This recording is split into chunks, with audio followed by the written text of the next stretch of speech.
uh, the Sikha from volume 20 of Likutei Sichas, the second Sikha on the Parsha Vayechi.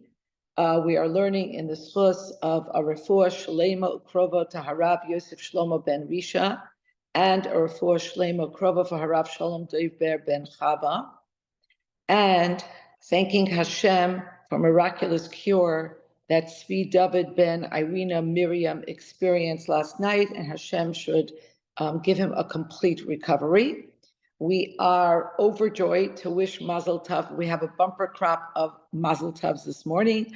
First of all, we want to wish happy birthday, Arichas Yamim, V'Shanim Teves, and Ashnas Hatzlacha Ubracha to all the many birthday boys and girls, men and women, grandparents, etc. A Mazel Tov to Nechami Silverberg on the engagement of her son. A Mazel Tov to Chanala Stein on her son's Tekes Hashba'ah. Mazel Tov to Chaya Sarah, her grandson Muli Gorevich got married to Abby Shachet.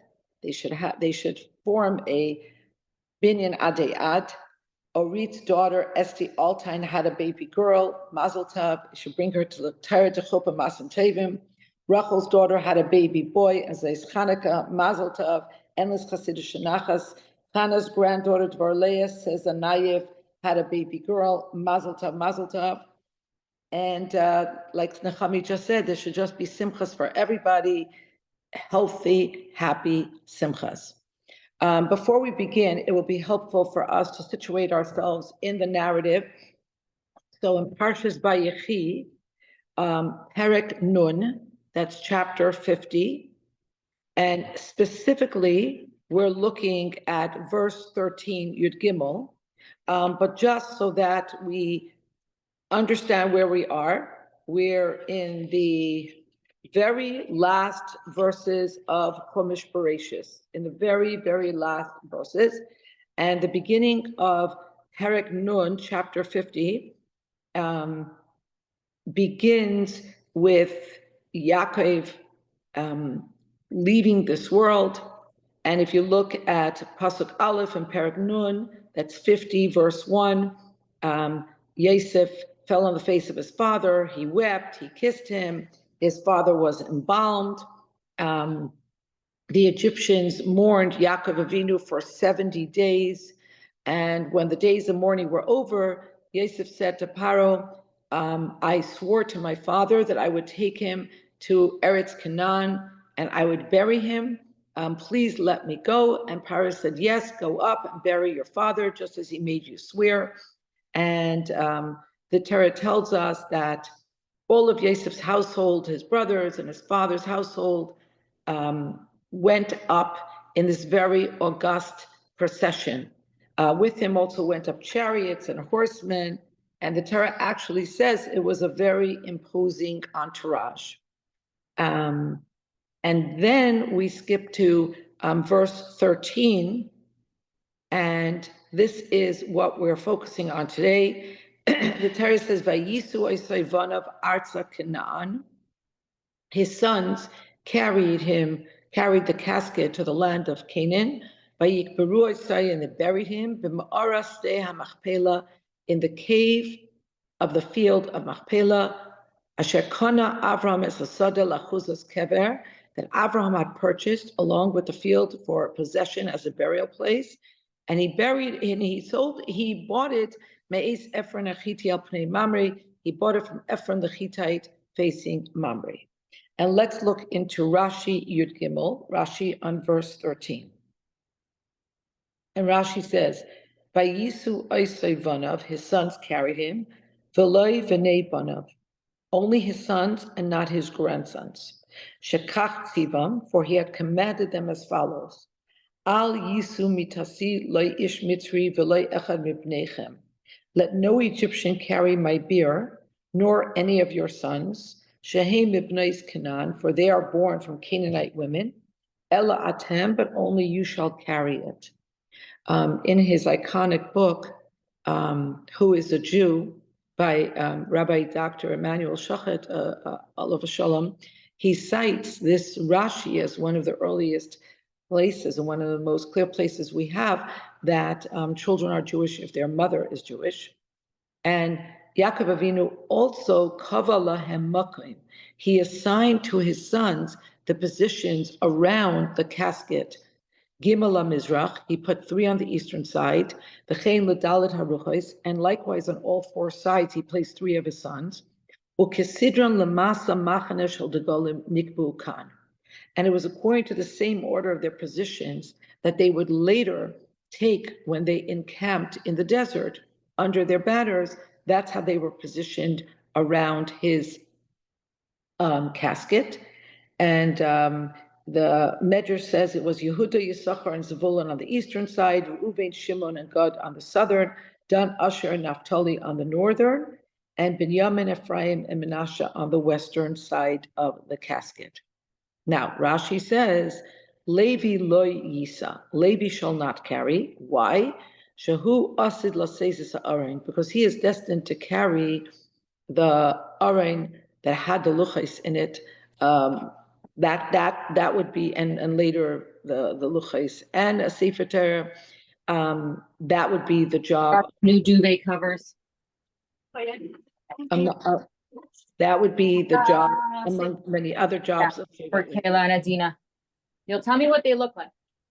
Let's go, girls. And Yosef shall not carry, for he is a king. And Yaakov Avinu said, and Yosef should not carry my beer, should not carry my casket, because he is a king. What will happen instead? Menashe v'Ephraim yiyu tachtehem. Menashe and Ephraim will take their place. And this is the reference when it says, B'zeu ish al diglei ba'isais, each person by his banner according to the sign. What was the sign? The sign that their father Yaakov gave them when carrying his casket. Now we're going to go into the Sikha. B'peirushay ala pasuk vayisu oisai es Aaron Yaakov banav artza Canaan. On the words, and the sons of Yaakov carried his casket towards Canaan. Mivayir Rashi explains, as Seder Nesias Ha'arein, exactly how the casket was born. Kabalahem Makim. Yaakov Avinu ascertained exactly in what place each one of the sons should stand. Gimel Mizrach, 3 on the eastern side, v'chein la'arba haruchos, and likewise for all 4 directions. U'kesidron lemasa machane shel degolim nikvu kan. And this would be the same way that they would encamp later in the desert. Umamshich Rashi, and Rashi continues as we just read, Shekach tziva Yaakov, the Yaakov commanded them in the following way. Levi lo yisa, Levi should not carry his casket, shehu asid lasezes ha'arein, because he will in the future carry the arein, the ark of the covenant. The Yosef lo yisa shehu melech, and Yosef should not carry the ark, the casket, because he is a king. Menashe v'Ephraim yiyu tachtehem. Menashe and Ephraim will be in their stead, will be instead of them. And here the Rebbe begins to ask questions on the Rashi.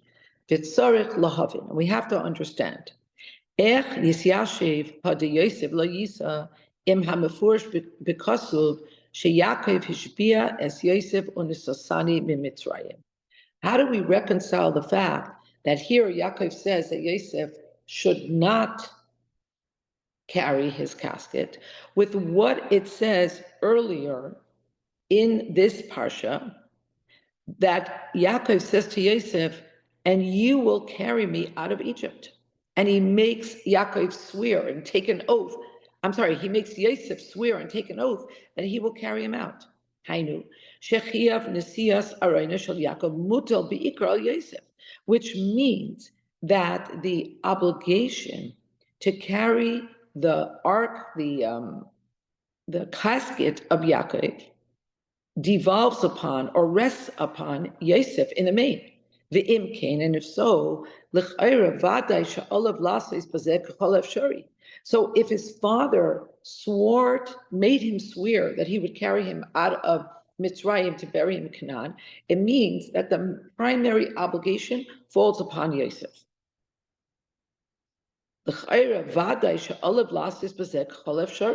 So seemingly he has to do everything possible towards this mission,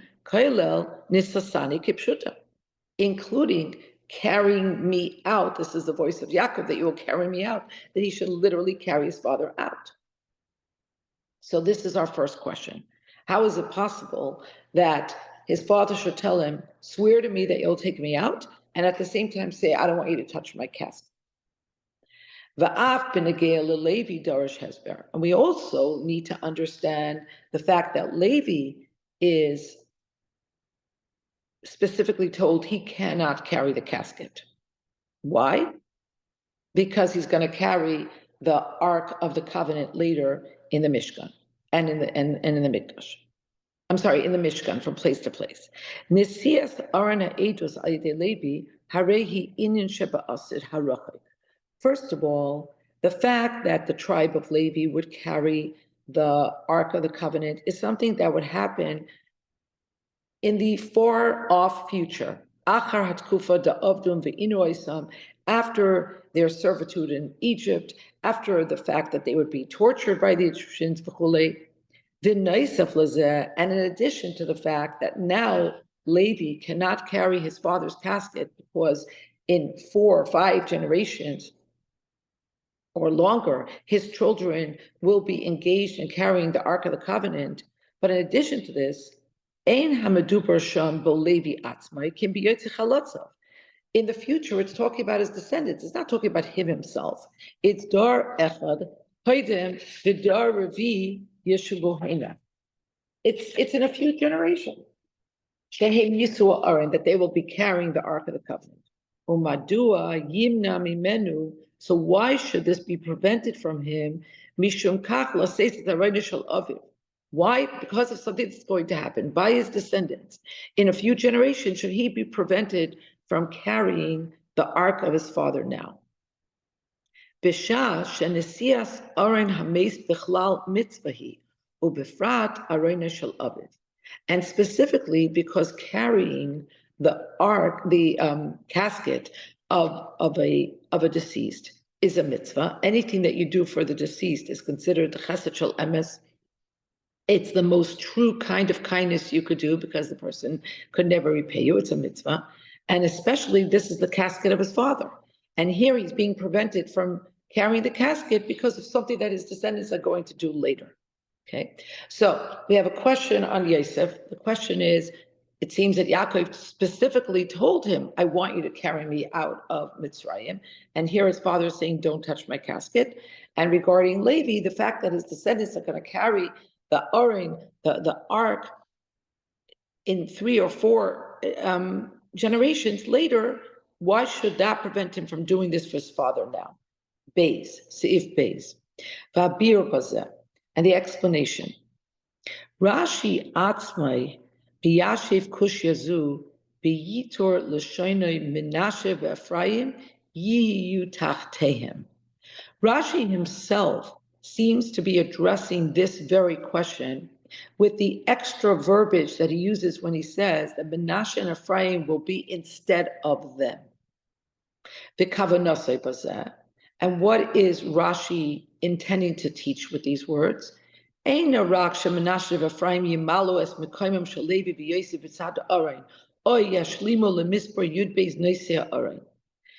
Rashi is just telling us that this is the way, this is the procession is going to be choreographed, and you need to have an even amount of people on every side so that it looks good to the eye. So we're going to put Menashe and Ephraim as placeholders.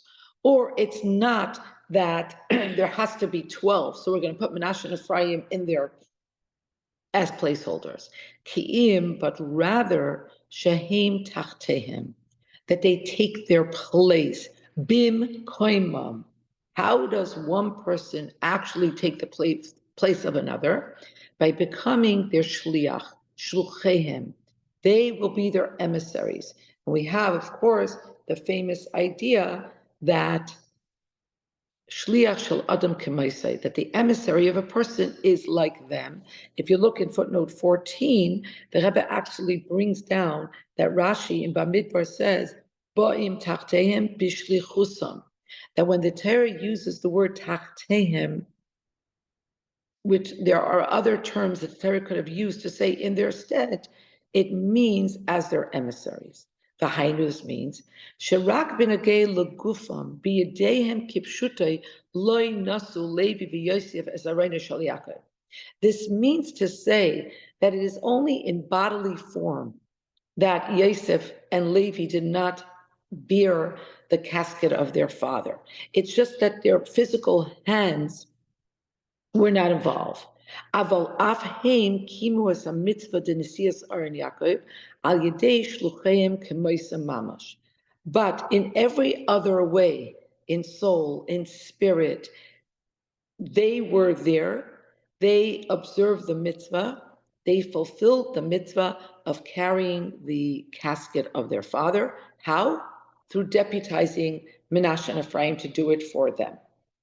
And halachically, your proxy becomes like you yourself. And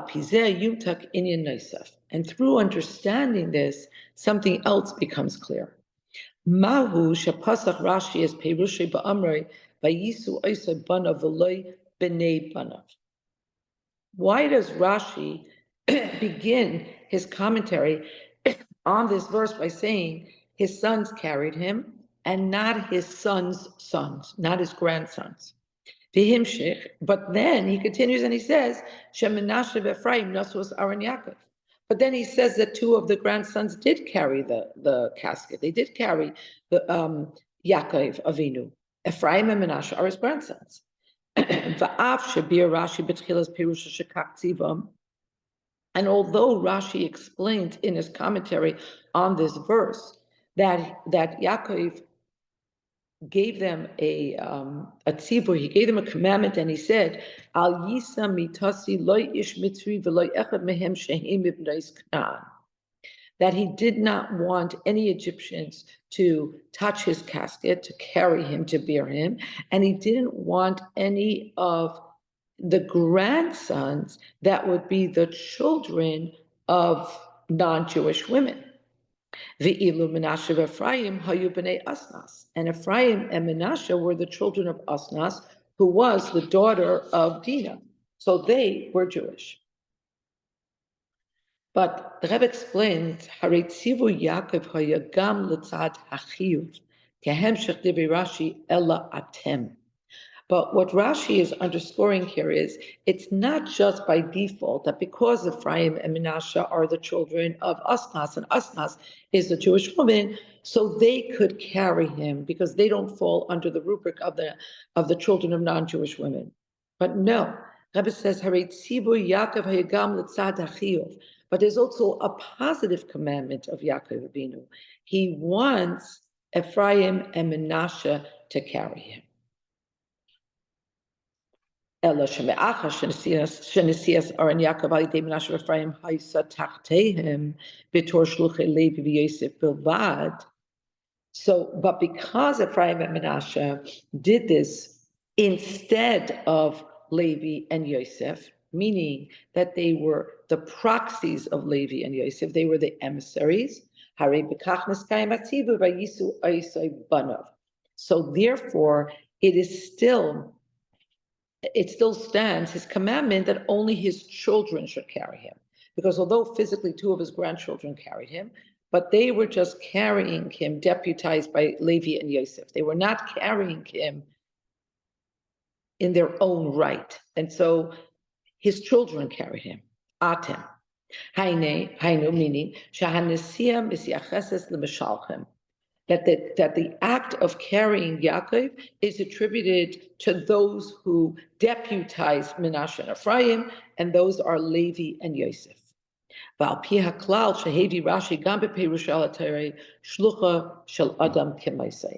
this is in keeping with the great axiom that Rashi also brings down in Parshas Bo, that the emissaries of a person are considered like the person themselves. The If Gimel, the third paragraph.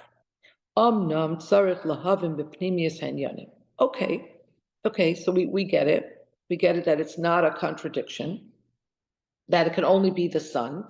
And then later we learned that there are two grandsons involved, but they're really not in their own right. They're really just the hands and the feet of Yosef and Levi. But the Rebbe says, but we have to understand this on a deeper level. It's one thing to say the Menashe and Ephraim, who are his sons, are instead of Yosef. Because we're used to this, that children can take the place of their father.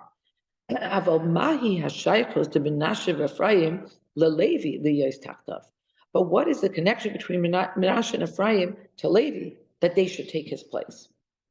And we'll understand this by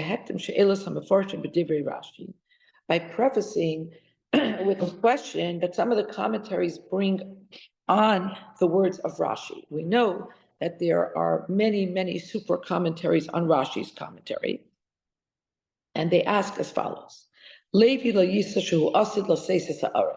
The commentaries say that they ask on the words that Rashi cites that Levi will not carry the casket of his father because in the future he will, or his progeny will, carry the Ark of the Covenant. So it's not proper and it's not seemly for those that will carry the Holy Ark to carry the casket. However, the commentaries ask, but we're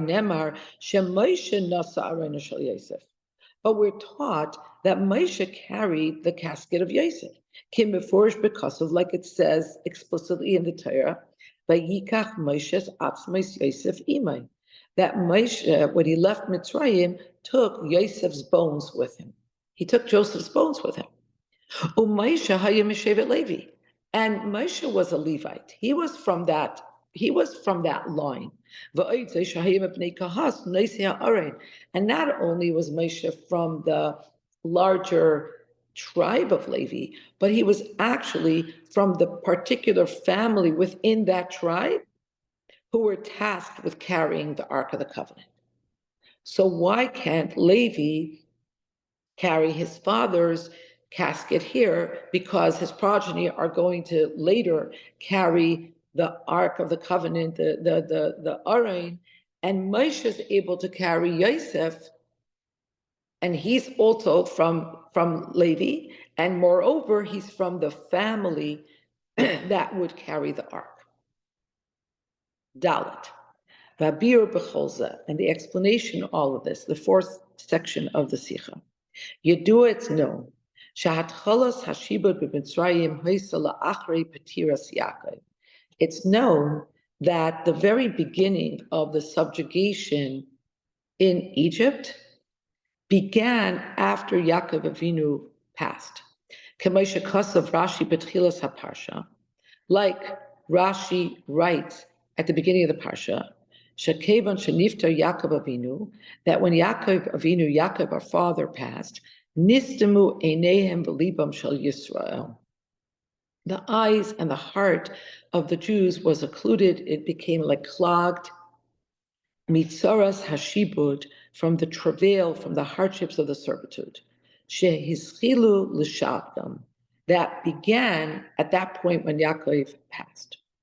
Umashmaos hadvarim, and just look at footnote 23, and the Rebbe writes, but the actual beginning of the servitude didn't begin until after Levi passed. It didn't begin until the last one of the tribes passed, and Levi lived the longest of all the 12 tribes.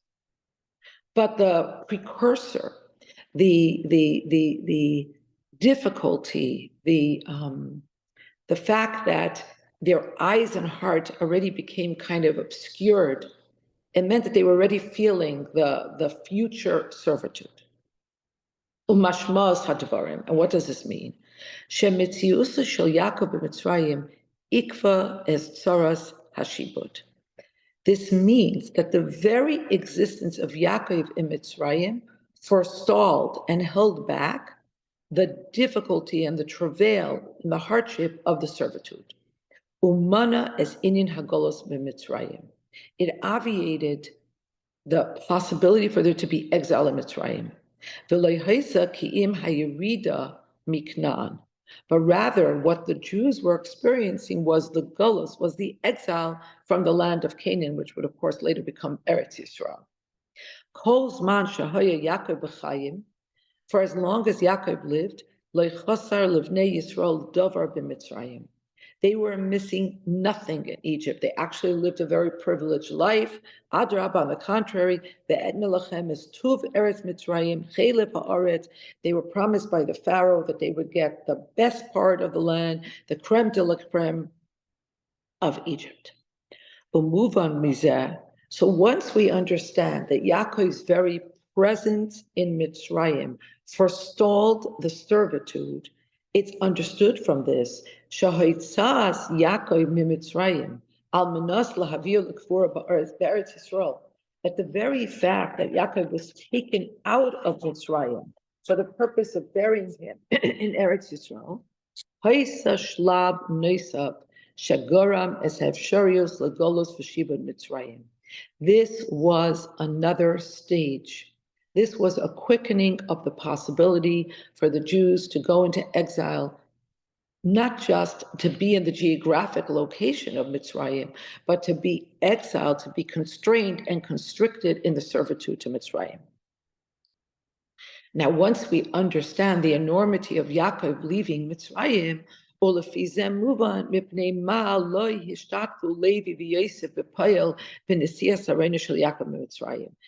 we're in a position to understand why Levi and Yosef did not actually carry the casket of Yaakov from Mitzrayim.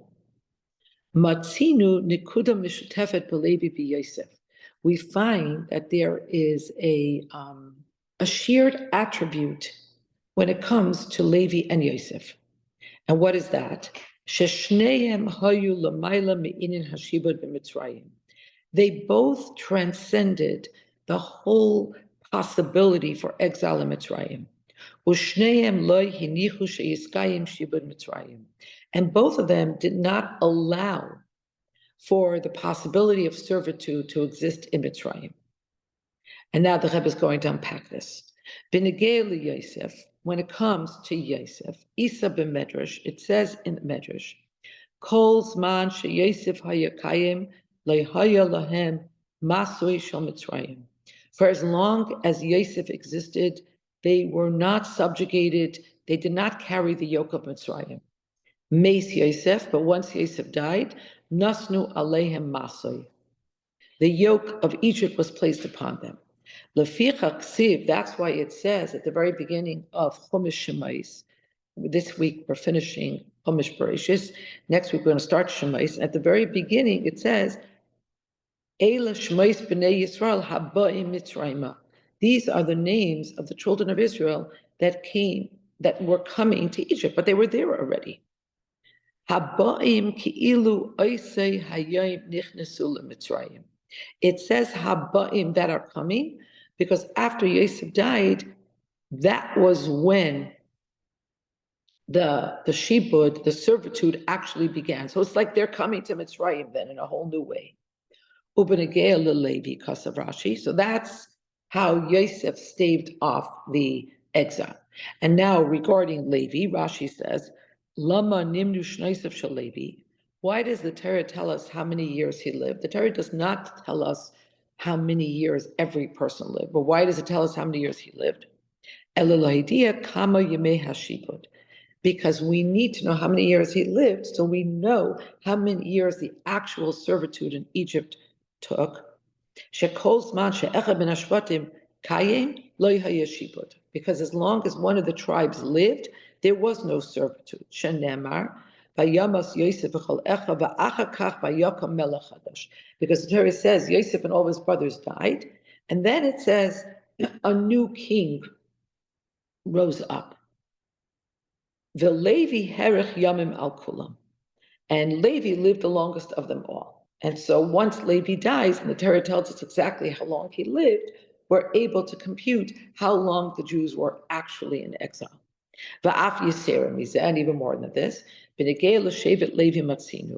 Regarding Shevet Levi, we find she'afilu achar shehiskil hashibud v'koshi hashibud b'chol Yisrael, that on top of the fact that the shibud, the servitude, did not begin until Levi passed, but even once it began, we find that he named Melecha Shibud Mitzrayim Lo Haisal Shifta Shalevi, that the tribe of Levi was actually never enslaved.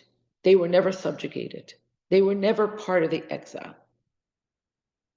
Hey, Va'al Pizeh move on. So now that we know who Levi and Yosef are, we know about their energy, we know that they and Gullus are contraindicated. Muvan hatam shalevi lo yisa v'Yosef lo yisa arena shel Yaakov. So we understand why they're not involved in carrying the casket of Yaakov. Me'achar shenesias aren Yaakov mitzrayim haisad goyim le'inin hashibud. Because once we understand that physically carrying Yaakov out of Mitzrayim causes the servitude to begin, ein ze shayach leLevi v'Yosef. So it's not relevant. It's not something that is possible for Levi and Yosef to be involved in. Shemitzidam ein efsharius l'shibud Mitzrayim, because as far as they're concerned, from their perspective or from the place of their energy or their power, there's no place for servitude. So they cannot be involved in an action that will bring the servitude. The davar zemerumas betamim hanal. Levi lo yisa shehu asid la stasis ha'arein, v'Yosef lo yisa shehu melech.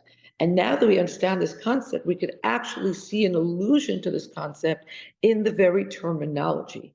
Levi shouldn't carry because he will later carry, and Yosef because he is a king. Biru HaMefarshim, the commentaries explain, Shahatam Shemaleches Hashibud Lo Hutla Al Shiftoi Shel Levi. Why, in fact, were Shevet Levi not involved in the work and the travail and the slave labor of the rest of the Jews? This was because literally because they will later carry the ark. What does this mean? Metaphorically, allegorically, Shiftoi Shalevi Chachamim Hayu. The Shevet of Levi were the scholars. And they never got entangled in the servitude, because at the beginning, the commentaries tell us, and the Medrash tells us, that in the beginning, Pare lured the Jews into the, let's just say, the projects, by saying, oh, you'll become part of Egypt, and become part of society, and it'll be good for you. So they signed up. But Levi never signed up. They knew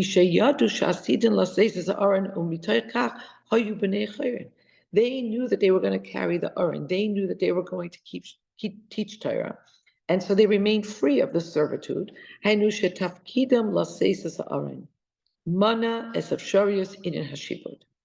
This means that their mission or their mandate to carry the Aron is what prevented them from getting involved in the servitude to begin with. And because Yosef, so we understand about Levi. And what does it mean that Yosef is a melech? He's a king. This means that Egypt had no power over him, no sovereignty over him. On the contrary, who sholat al Mitzrayim? He was the viceroy. He was sovereign over Egypt. And it's simple that, of course, he has no connection to the servitude. Masha Ainkin, a contradistinction, and here the Rebbe is going to answer one of his questions. He's going to answer the question that he brought up that the Mefarshim have. If Levi can't carry the casket of Yaakov, why can Moshe later carry the casket of Yosef? The Rebbe explains, now that we understand what carrying the casket implies, carrying the casket of Yaakov means being implicated in or being part of the servitude. Now we understand why Moshe did carry the casket of Yosef. Because in Moshe's case with Yosef, it's the opposite. This was a condition of the freeing of the Jews. This was a condition of the redemption. Like it says, Ki hashbeya hishbia, pakoid yifkoid elokim eschem. I am swearing you that you will do. I am making you take an oath on this. Hashem will remember you. V'halisem esatzmaisem mizeh et itchem, and you will bring up my bones with you from this place.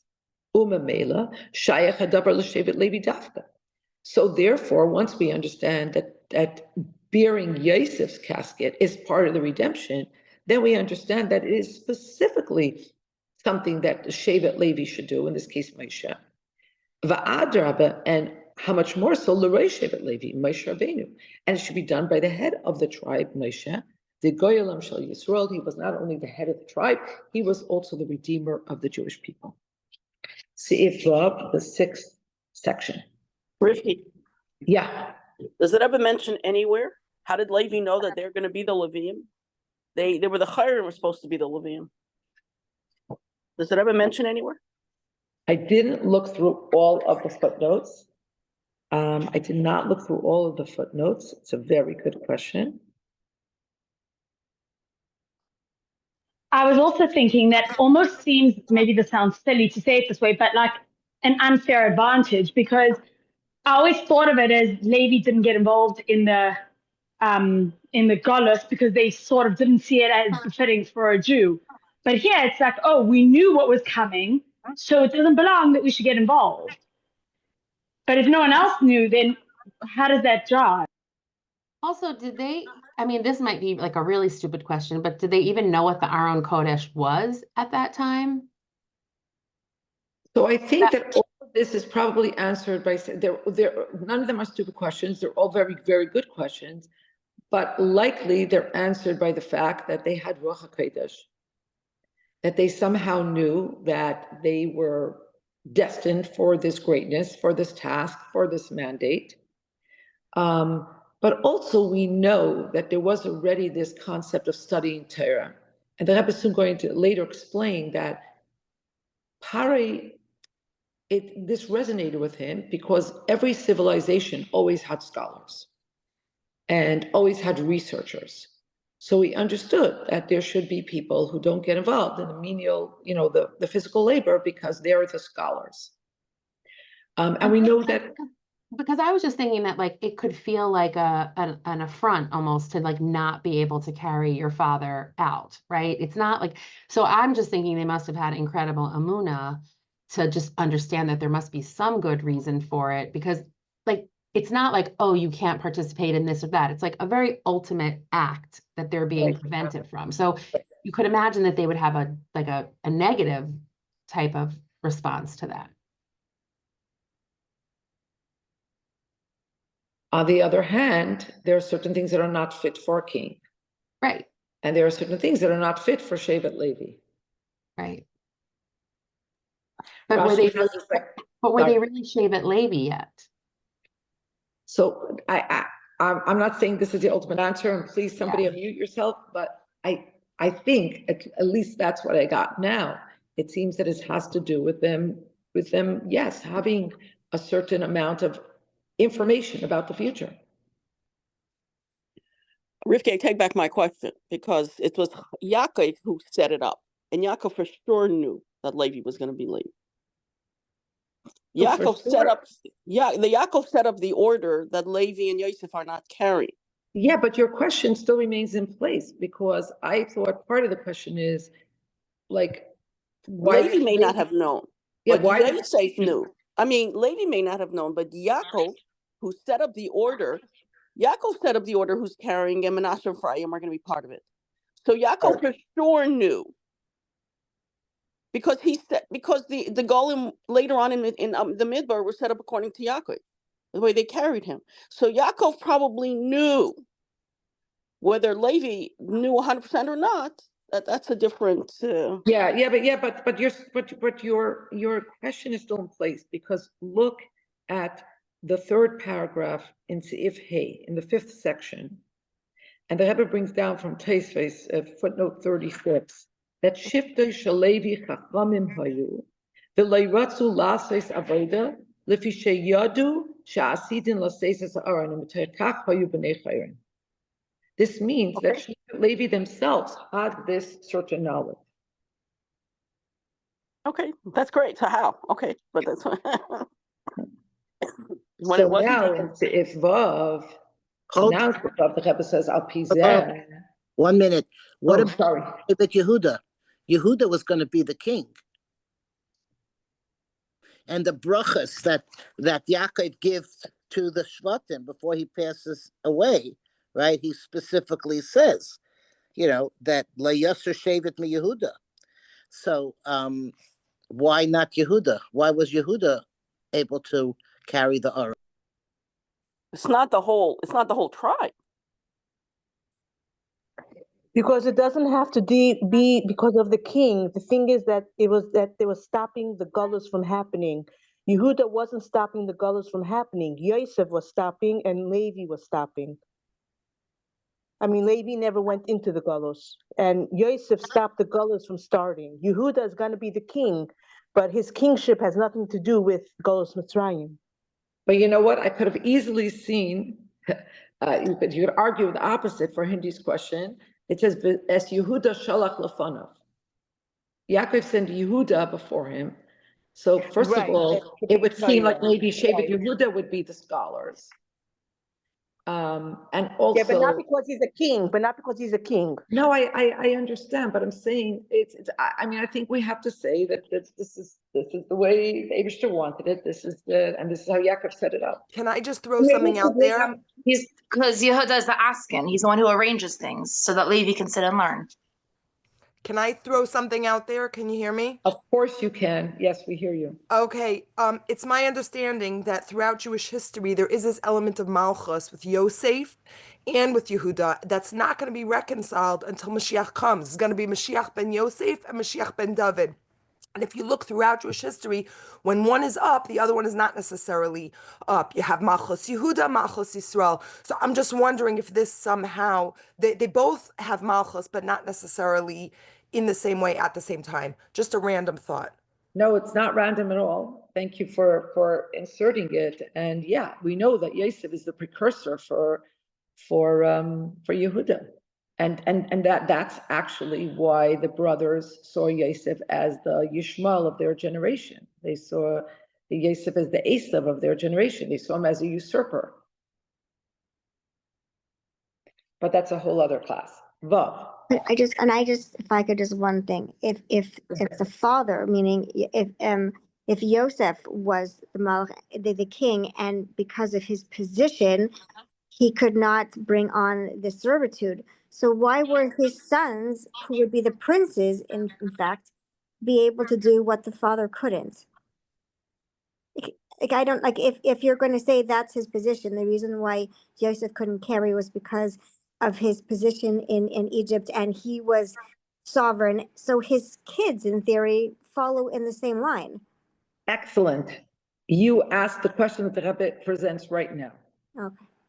Look at you. That's amazing, actually, to come up with the Rebbe's question.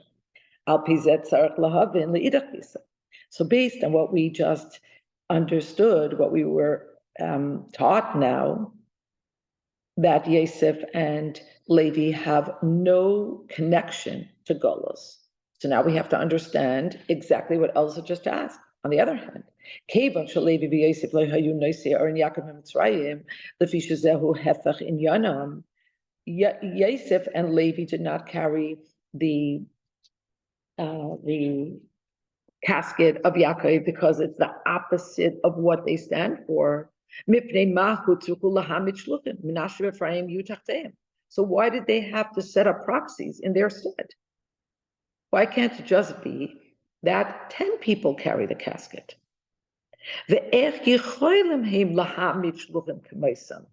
And in fact, if they are so removed from this whole rubric of exile, which carrying the casket of Yaakov out of Mitzrayim is the precursor for that, then how are they able to, in fact, deputize other people in their stead? Because halacha teaches that your deputy, that your shliach, is an extension of yourself. So exactly your question, Elsa. If they're so disconnected, how can they deputize people in their stead? The Yuban Behektem Akushya will understand this by prefacing with another question. After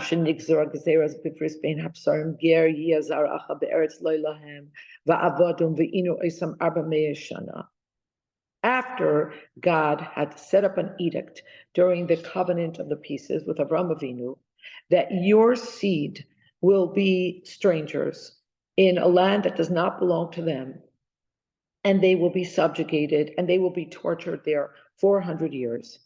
How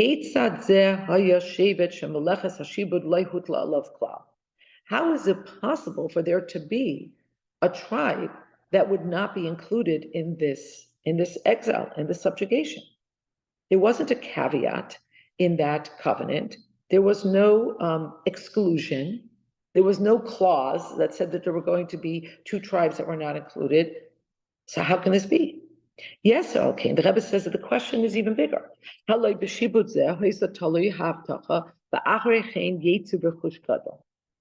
Embedded in the very subjugation was a promise that afterwards they will leave with great wealth. Rashi, like Rashi says, Avraham va'avadum v'inu oisam kiyem behem va'achrechein yetzu b'chush gadol lo kiyem behem. It had to be that the Jews should leave Egypt with great wealth, whether we explain this literally, whether we explain this spiritually, of course it's both. That had to happen so that, Rashi says, so that Abraham, the great tzaddik, shouldn't say, oh, the part about the covenant that you're going to subjugate them, you kept. But the part about making them leave in great wealth, that you did not keep. So that had to happen. So how is it possible for two of the tribes to be excluded? Zayin. We might say that the explanation is as follows. Why are you saying that two tribes were excluded? Yosef was excluded and his children weren't his children enslaved? They seem to be excluded from the subjugation because they hold a different status.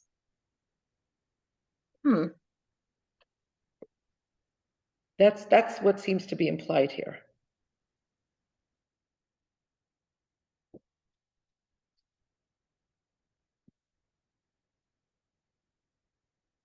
I don't see anything in a footnote about that, and I hear your question, Mary. It's a good question. Where does it apply then? Well, can I just say, it seems to me from just like, I mean, I have kind of, that we're talking about Yosef as a person and Levi as a tribe, and that we're making that distinction between what Yosef as a person does, and that's why Menashe and Ephraim can carry the casket, while Levi as a tribe, his children don't take over. But I think we can understand it even if we don't answer that piece. Unless, going back to the end of the second paragraph, the Rebbe says, "Keitzad zeh hayashivet shemeleches hashivet lehutla alav klal." You could read that in two ways. You could say, how is it possible for there to be even this possibility of a tribe that's not included? Or you could read it, how is it possible that one tribe, hayashivet? So, Miri, thank you for that.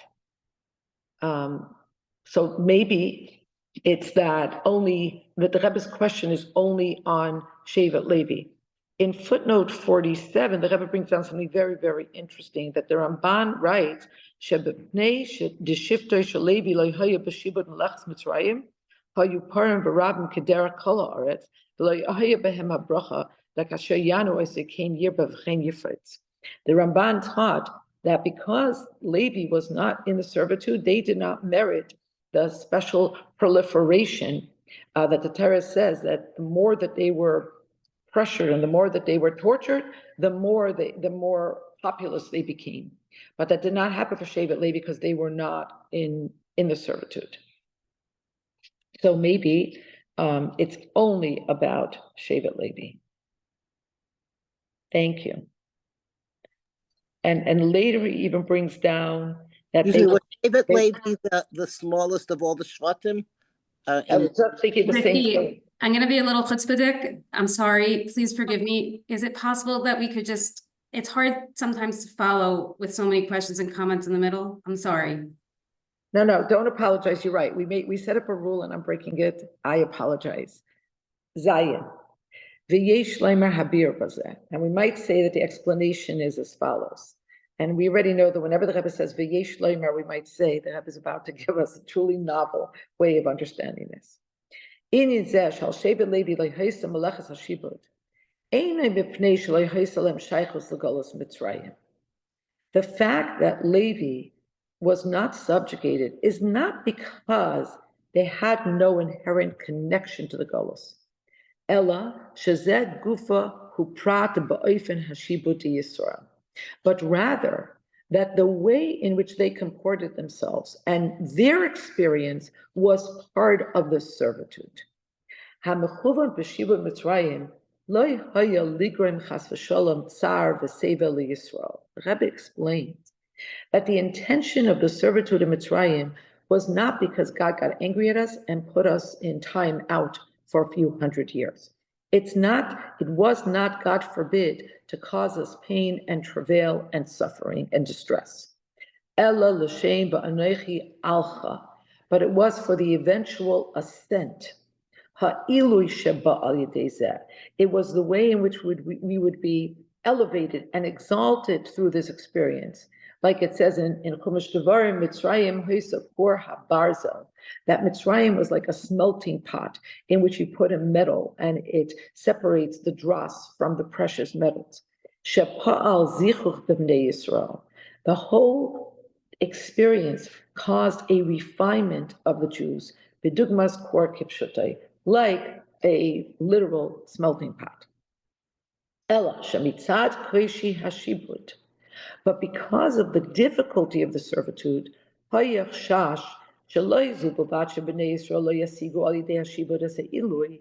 was the real possibility, there was the real risk that not only will the Jews not reach that great elevation, Kim adraba, but on the contrary,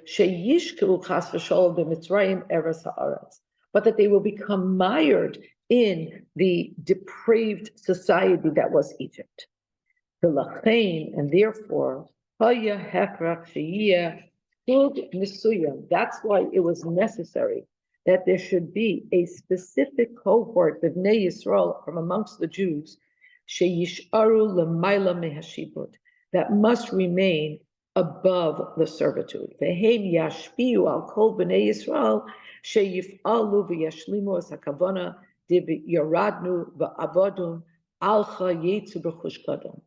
They were the ones that would remain above, and they would be able to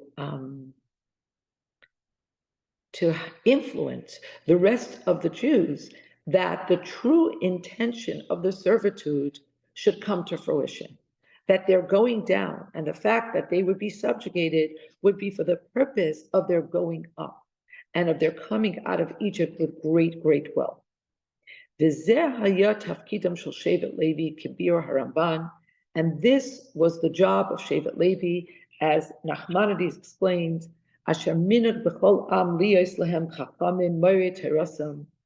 that is the way of the world, that there is always a particular demographic, a cohort of scholars who study the texts of whatever civilization.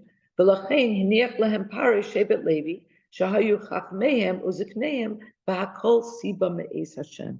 therefore, the Pharaoh allowed Shevet Levi to not get involved in the work because he understood that they were the great scholars, they were the elders. And of course, this was all arranged by God. And so based on this, we find so now we're in a position to answer the question of how could there be Jews who are not subsumed in the servitude?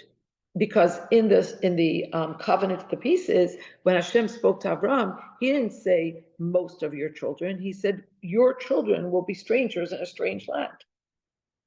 But the truth of the fact is that they all were. Sharei b'nei Yisrael yordu l'Mitzrayim ka'am echad. They all went down as one entity. Mitzius achas.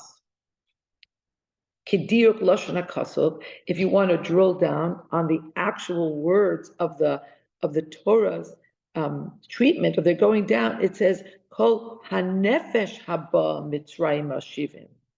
It uses the word for person in the singular, even though it's talking about 70 people, to underscore their wholeness and their unity.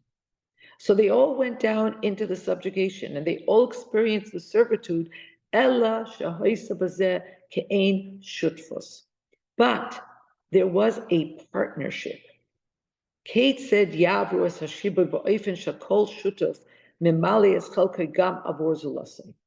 They experienced the servitude in such a way where there was a partnership and each partner fulfilled what they had to fulfill also for the other partner. And it was even more than a partnership. It was ke'evare hanefesh v'haguf. It's like the limbs of one body. Shemilui tafkido shel kol ever b'fnei atzmai hu avor hanefesh kula ubishlichusa. So when the kidney does what the kidney has to do, it's not just doing it on behalf of the kidney, it's doing it on behalf of the whole body. And so what Shevet Levi was doing was on behalf of the whole nation. Al kama b'bnei Yisrael hutla meleches hashibud b'poyel. So for many, many of the Jews, they actually had to get involved in the physical servitude. This was necessary for their eventual elevation. They actually had to work with the physical and elevate the sparks of divinity that were in the physical matter. And Shevet Levi was also involved in this. How? Al Yedei Nesinas HaKoyach b'Yosem Meir Torah l'chol b'nei Yisrael shaloi l'shkoyach has v'sholem b'koishi hashibut. Because Shevet Levi, through the fact that they were the students and the teachers of Torah, they infused the Jews with the strength to not become truly mired in and invested and swallowed up by the servitude, but adrab, on the contrary, lahasig es ha'ilui hanal sh'al yidei hashibud, but to actually be able to reach this exalted level that could only be reached through the servitude. And the same thing was after the Torah was given, and the same thing was in the desert, and it was true after they went into Eretz Yisrael. Shevet Levi loy natal chelek v'nachla be'Eretz Yisrael. Shevet Levi never got a parcel of land. Ella huvda la'aved es Hashem l'sharsei u'la'hayres drachav hayisharim u'mishpatav hatzadikim l'rabim. But rather, Shevet Levi were kind of separated for the purpose of serving Hashem, to minister to Him, to teach God's ways, and to teach God's righteous statutes to the populace, to the rest of the Jews. Havayahu nachalasai. Hashem is the inheritance of Shevet Levi. Hashem is their parcel, as it were.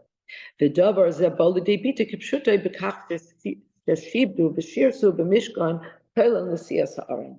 And this came to expression in a very real way through the fact that they served Hashem in the Mishkan, inclusive of the fact that they carried the Ark of Testimony.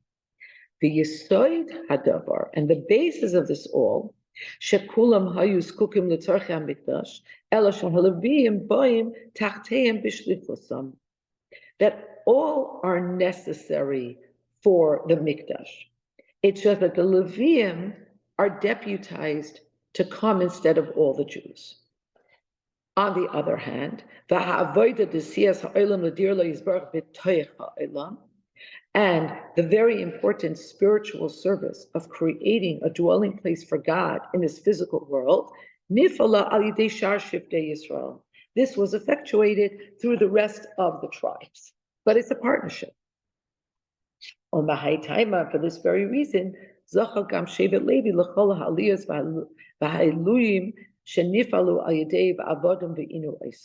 and for this reason, Shevet Levi also experienced the elevations that were effectuated through being subjugated in Mitzrayim. Ches. ועל פי זה יובן גם הטעם שהוצרכו יוסף ולוי לכך שמנשה ואפרים יהיו תחתיהם בנשיאת ארנו של יעקב.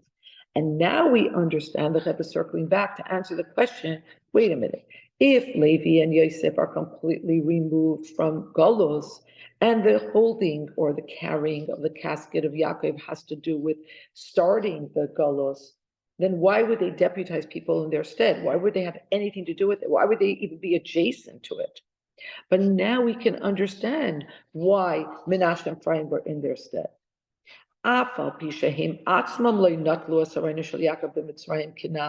Because although they themselves did not carry the ark, but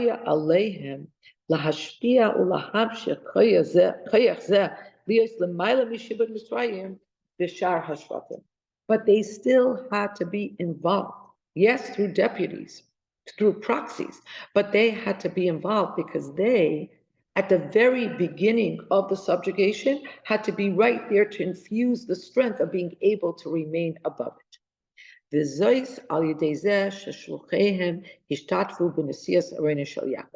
And this happened through the fact that their shluchim, their emissaries, their deputies, took part in this very first stage of the Golus. And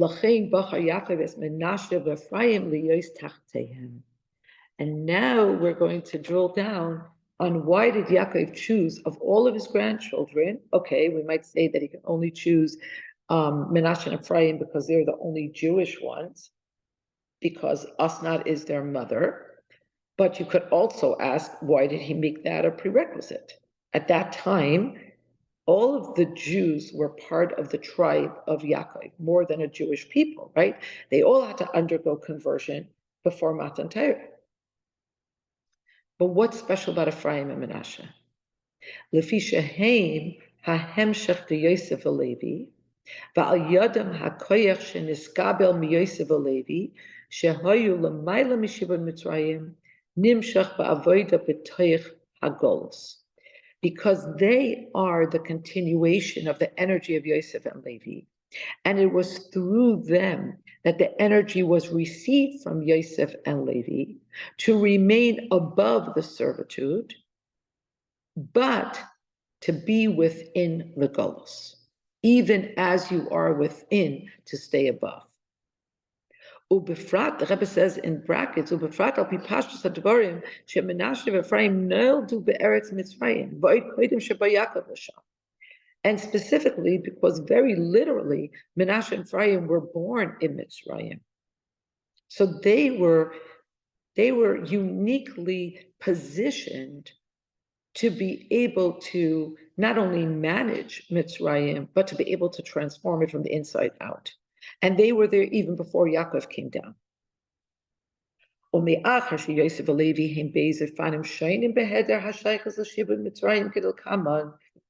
Excuse me. And because Yosef and Levi each personify a different modality, a different way in which they obviated Golus,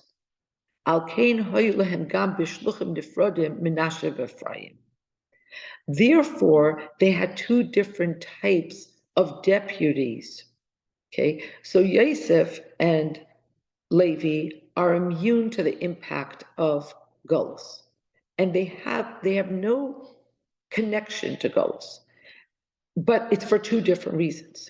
And we're going to see how that is true also in Menashe and Ephraim. V'habir bazeh, Seif Tes, the 9th section of the Sikha. Ksiv Ela Todas Yaakov Yosef. The Torah says, these are the generations of Yaakov, Yosef, which is very strange. Yosef is the generations of Yaakov. He's not the oldest child. Why are you starting with him? And actually, the verse stops there. It says, Ve'ela Todas Yaakov Yosef. And Rashi says a whole bunch of things on that. And it's explained,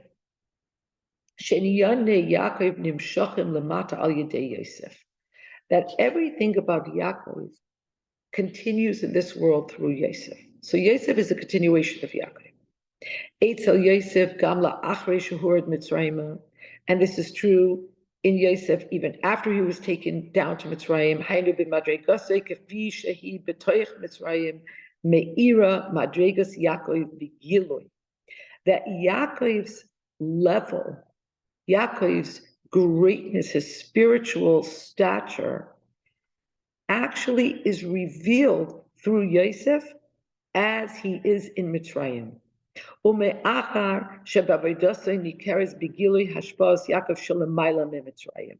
And because through Yosef's work, we recognize in a manifest form the strength and the energy and the influence of Yaakov, which transcends Mitzrayim. So there's no place for godliness to be obscured and shrouded from the perspective of Yosef. Yosef sholet al Mitzrayim, ve'einu noisin makom lahelam v'hester degolas Mitzrayim. Yosef is sovereign over Mitzrayim, and because he is sovereign, there is no possibility, there is no place for the obfuscation of godliness that is the Golas Mitzrayim. Masha ein kain Shevet Levi, but this is not the case with Shevet Levi. Lo hayu hasholta b'Mitzrayim. They were not sovereign in Mitzrayim. V'hayu b'zman Golas Mitzrayim v'ad l'zman dekoshi hashibud. They existed within the Golos, and they were there during the difficulty. So, Miri, thank you, because I should have remembered these words. So thank you, Miri.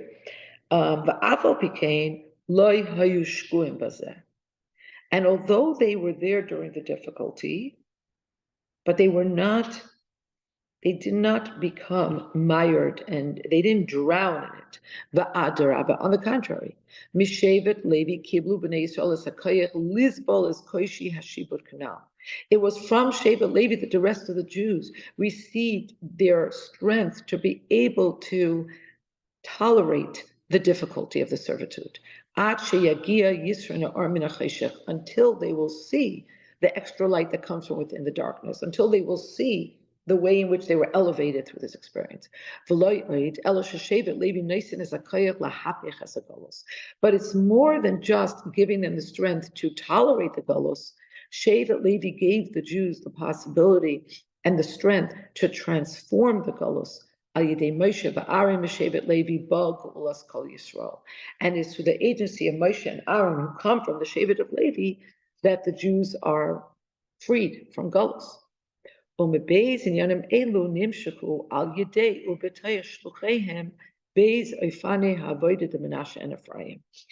it is through this binary, through Yosef's avodah on the one hand and Levi's avodah on the other. So let's remind ourselves, Yosef staves off the possibility of galus. There cannot be galus when there is Yosef. Levi is about transforming the galus from within. And these two modalities are further through and in the two different types of spiritual work that Menashe and Ephraim symbolize.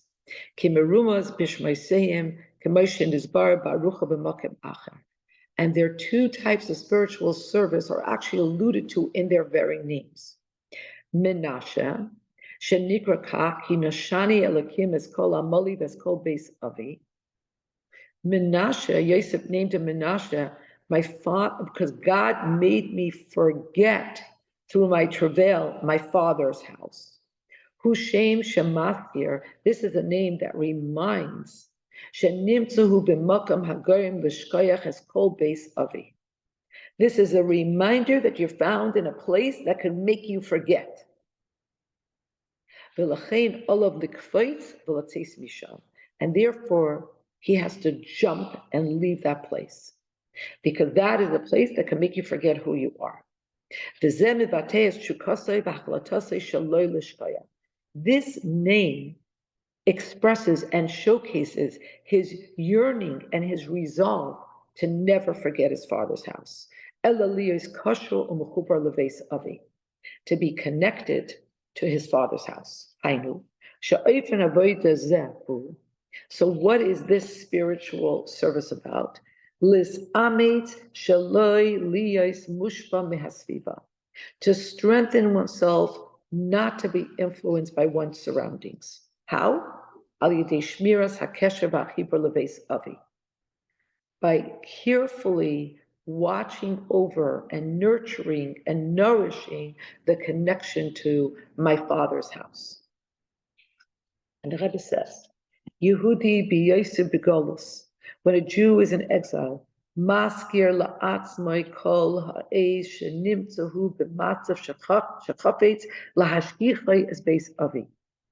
When a Jew is in exile, he constantly reminds himself that he is found in a place that wants to make him forget his father's house. V'zeh gufa poyel shelo yishkach. And the very fact that he remembers constantly that he's in an environment that wants to make him forget causes him not to forget. Margish hu she'ein zeh mekoymai, because he feels that this is not his place. Mekoymai beveis aviv hamelech. He belongs in his father's house, in the house of the king. As soon as we forget who we are, we become comfortable, we become sanguine, and we think that we're part of the rest of the pack. That's the end. So that's the Indian of Menashe. And this is in line with the spiritual service of Yosef. That when he was in Egypt, for all the time that he was in Egypt, his father's influence on him was recognizable. And his father, of course, was higher, transcendent the Golos and the shrouding and the obscuring of God in Mitzrayim. V'yesh loymar, we might say, the mahai time for this reason, Ta'an Yosef, loichein avi kizem Menashe habachar simi min chal roshay. We might say this is the reason why Yosef, when Yosef blessed Ephraim and Menashe, and he crossed his hands and he put his right hand on Ephraim, Yosef sought to change that, to correct his father. Because from the perspective of Yosef, from who he was, from his spiritual makeup, his service is mostly personified in Menashe. So the Rebbe is saying it's not only that he was older and that therefore Yosef thought maybe his father's making a mistake, but Menashe personifies Yosef's avodah. Masha Enkin, a contradistinction. Ephraim nikra kach al shem ki Efrani Elokim ba'aretz ani. Ephraim was called Ephraim because the word Ephraim is etymologically linked with the word Hifrani. God may be fruitful in the land of my suffering and travail. So Ephraim speaks to ha'ilui v'ha'yisrael shenifol dafka b'soich choshech hagolos. He speaks to the way in which the Jews were elevated and the way in which there were extra spiritual benefits that came to them specifically because of the darkness of the Golos. Ad la'ofen dehifrani. And that is expressed in the word made me fruitful.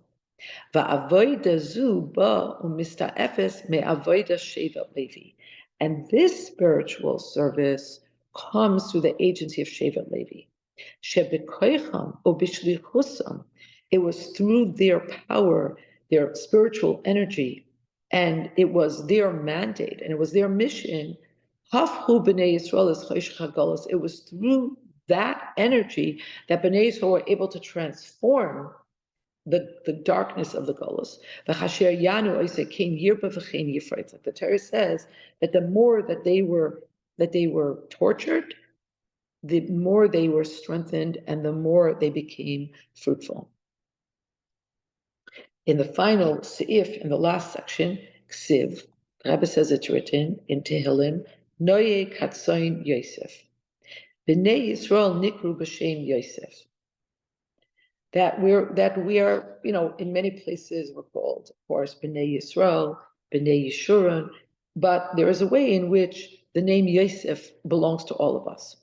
Val derech zeh b'negei leLevi kasav HaRambam, And there's a way in which we're all called Levi.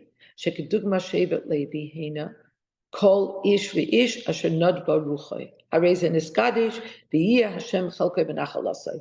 That every Jew can be called a Levi, in that any Jew that contributed to the Mishkan, that their spirit moved them to contribute, they were made holy through this, and God became their inheritance, as it were. So there's a way in which we are all called Yosef, and there's a way in which we are all Levi.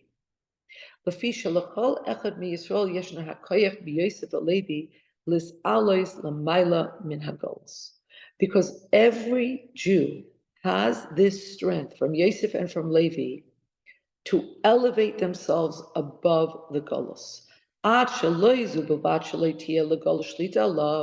So much so that not only is it that the exile will have no sovereignty over the Jew, but on the contrary, the Jew will be the boss, as it were, over the exile. And there are two levels in this. First, there's the level of Yosef. Yosef is a king, presently. He's a king. He places himself above the Golus.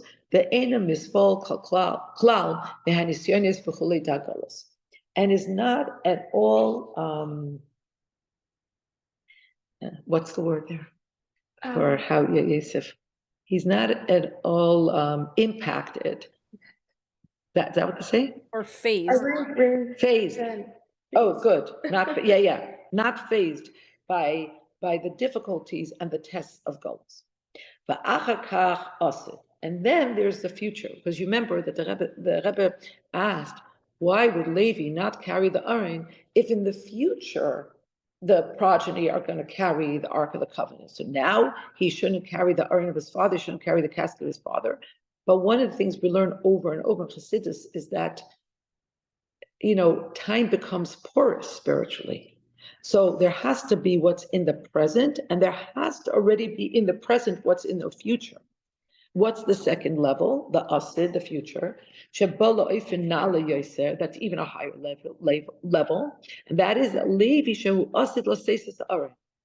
There's the level of Levi, that in the future he's going to carry the Ark of the Covenant.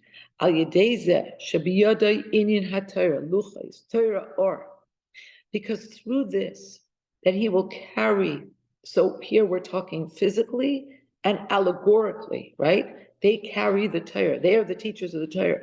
And Torah is Torah or, light. So through that energy, they're able to transform the darkness of the Golus into light. Yisrona or min ha'choshech, as Chassidus explained, that the extra light comes not juxtaposed against darkness, not only because you experience darkness, now you appreciate light, but there's actually a new dimension of light that comes from the darkness, the chen, and likewise, as it says in Tehillim, Yagiach Hashki, you will illuminate my darkness. And all of this will be in open and manifest form, with the coming of the righteous Mashiach, she'az yikuyim hayud, then will come to fruition the promise, the Laila Kayim Ya'ir, that night will be irradiated like day, and this should be b'mheira b'yameinu mamash, should be speedily in our days, literally, actually. Amen. That's our sikha for today, and now, please unmute yourselves.